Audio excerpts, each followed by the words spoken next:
లోకేష్ నిన్న మాట్లాడుతూ జగన్ పై లోకేష్ విసురులంట. నేడు మావిగన్ను రేపు బెంతాహై అని జగన్ పై లోకేష్ విసురులంట. మాది మావిగన్నే మచిలీపట్నం, విజయవాడ, గుంటూరు 110 కిలోమీటర్ల రాజధాని. ఎస్, మా వైఎస్ఆర్ కాంగ్రెస్ పార్టీ నినాదం. రావాలి జగన్, కావాలి మావిగన్. ఇదే మా 2029 ఎన్నికలలో వెళ్తాం. దీంతోనే నీకు దమ్ముంటే ఎస్, లక్షల కోట్ల రూపాయల అప్పులు తెస్తాం, లక్షల ఎకరాల భూములు తీసుకుంటాం. మా ఇష్టం ఎంతైనా ఇచ్చుకుంటాం, ఎంతైనా దోచుకుంటాం అని చెప్పి ఎలక్షన్కి వెళ్ళి నీకు దమ్ముంటే మిస్టర్ బ్లడ్ బుక్ లోకేష్ బెంతాహై. మరి నువ్వేంటి కసిమహై, మిస్టర్ కసిమహై లోకేష్.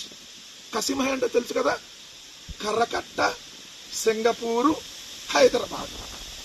కసిమహై లోకేష్, మిస్టర్ కసిమహై. మా నినాదం మావిగన్నే. సో నువ్వు చెప్పి దానికి సమాధానం ఏంటో? శాతగాని దద్దమ్మవు నువ్వు.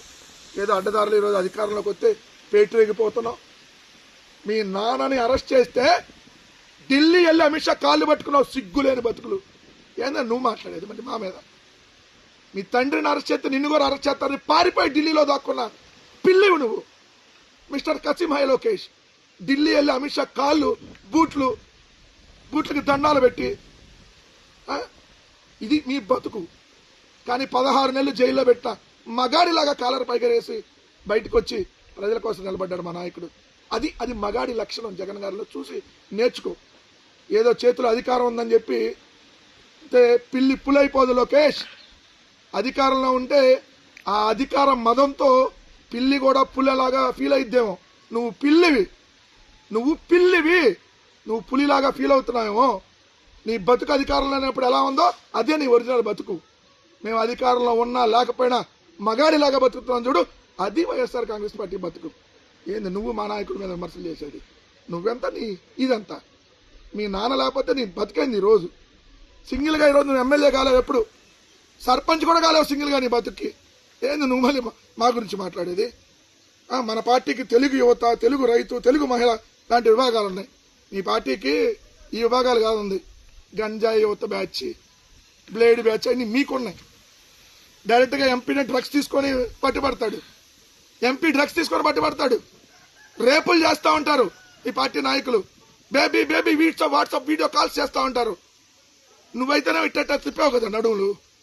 ఇది కదా మీ బతుకులు, మీ విభాగాలు. మళ్ళీ గొడ్డల పార్టీ వస్తే మా పరిస్థితి ఏంటని పారిశ్రామికవేత్తలు భయపడుతున్నారంట. పారిశ్రామికవేత్తలకి మళ్ళీ జగన్ గారే ముఖ్యమంత్రి కాబోతున్నారని తెలుసు. ఈ రాష్ట్రానికి భవిష్యత్తు జగన్ గారనే తెలుసు. అందుకని వాళ్ళు అంటుంది మేము ఇప్పుడు పెట్టుబడులు పెట్టలేవు, మీ ప్రభుత్వంలో దోచుకుంటా ఉన్నారు మా దగ్గర, మీ ప్రభుత్వంలో ఎమ్మెల్యేలకు వాటాలు ఇవ్వాలి, అందుకని మేము జగన్ గారు వచ్చినాకే పెట్టుబడులు పెడతామని చెబుతున్నారు పారిశ్రామికవేత్తలు. ఇది మీ బతుకులు. మీ బతుకులు 164 సీట్లు వచ్చినా, పైన మీరే అధికారంలో ఉన్నా, కింద మీరే అధికారంలో ఎడుతున్నా పారిశ్రామికవేత్తలు జగన్ గారే మళ్ళీ వస్తారని అడుగుతున్నారంట. అది మగాళ్ళంటే, అది జగన్ గారేనంటే. రేపొద్దున ఈ రాష్ట్రానికి జగన్ గారు మళ్ళీ ముఖ్యమంత్రి కాబోతున్నారని లోకేష్ కి పారిశ్రామికవేత్తలు చెప్పారు. అందుకనే మన సింగపూర్ కాన్సులేట్ కి సంబంధించినటువంటి ప్రతినిధి జగన్ గారిలో ఎందుకు గెలిచాడో మీరే సమాధానం చెప్పాలి దానికి.